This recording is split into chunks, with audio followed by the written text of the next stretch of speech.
मर्द इतना ताकतवर है तो यहाँ आकर मारो। वो आएगा, भूतिया साय की तरह आएगा, आत्मा निकालेगा। अबे उसे मारा किसने?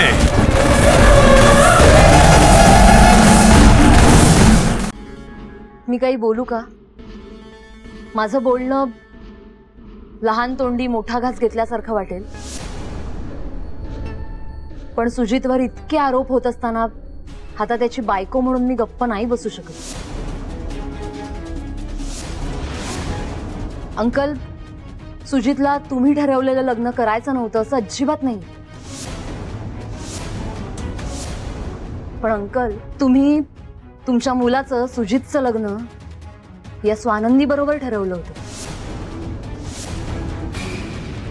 सुजित सारखा इतका देखणा, टॅलेंटेड, कर्तबगार मुलगा स्वानंदी सारख्या लग्नाआधीच प्रेग्नंट असलेल्या मुलीशी लग्न का करेल?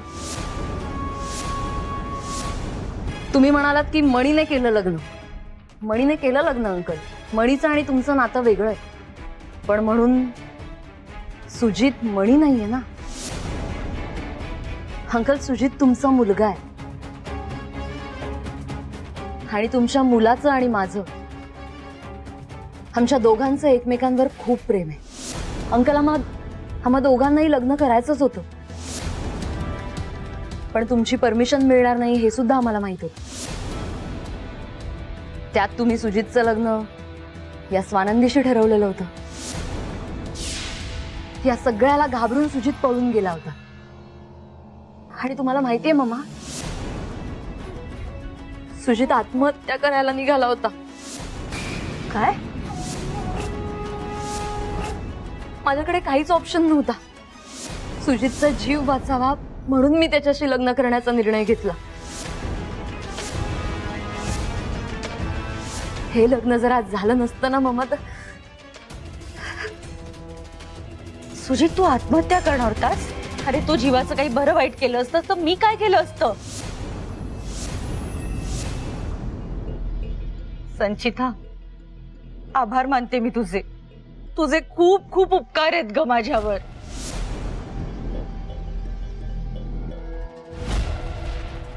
तुम्हाला स्वतःच्या मुलापेक्षा स्वतःची इमेज, राजकारण महत्वाचं वाटतं? अहो सुजित त्याला आवडणाऱ्या मुलीशी आणि त्याचा जीव वाचवणाऱ्या मुलीशी लग्न करून आलाय, तो आनंदात आहे, मग त्याचे आई वडील म्हणून आपण पण आनंदात नको का? शालिनी साहेब, नाही म्हणजे सॉरी, पण तुम्ही शांत व्हा साहेब। आता लग्न झालंय त्यांचं, कायद्याने नवरा बायको आहेत ते आता,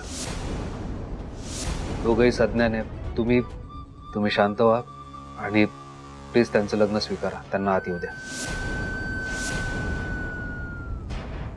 स्वानंदी,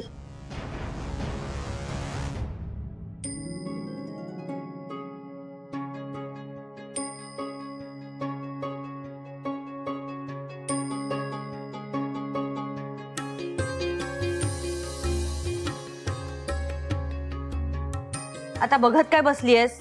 आण ते माप आणि ठेव इकडे।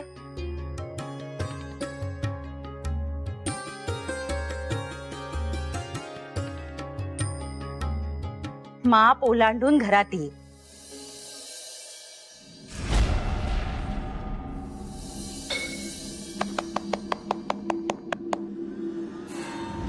फायनली संचिता सुजित सरपोतदार झाले।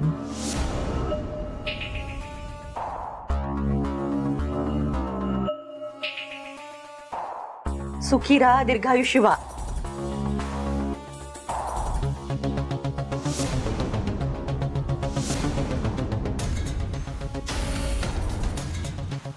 हे चिडले तर चिडू दे, तुम्ही लक्ष नका देऊ, मी समजावेन त्यांना।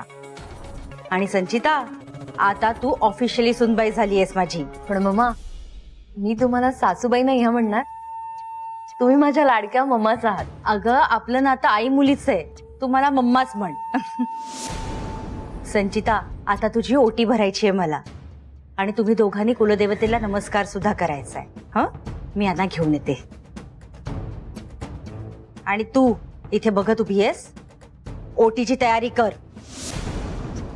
आलेस मी. हा,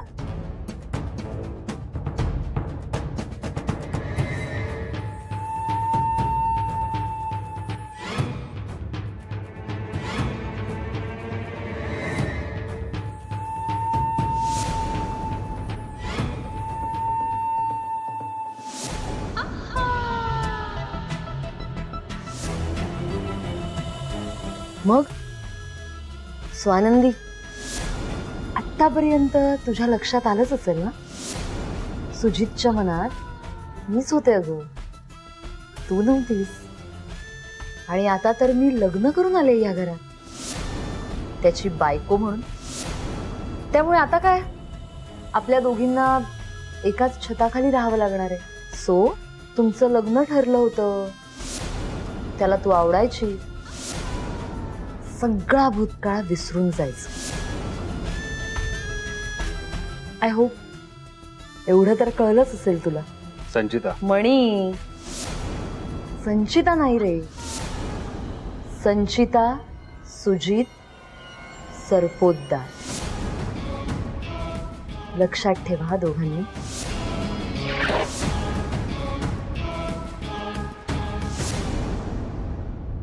अहो, असं काय करता?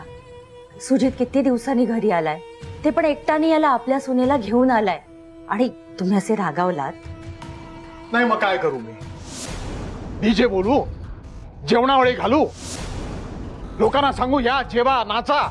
अरे माझ्या चिरंजीवांनी माझ्या तोंडाला काळं फासून मी ठरवलेलं लग्न मोडलं, पळून गेला आणि आता परस्पर लग्न करून सुनेला घेऊन आता घरी आलाय. मी सांगू मी खूप खुश आहे, तुम्ही खुश व्हा. मान्य आहे, पण आता राग बाजूला ठेवा आणि चला पाहू. हे बघा, सुजित आणि संचिताला कुलदैवतासमोर पाया पडायचंय. मला संचिताची ओटी भरायची आहे, त्यासाठी तुम्ही असणं तिकडे आवश्यक आहे.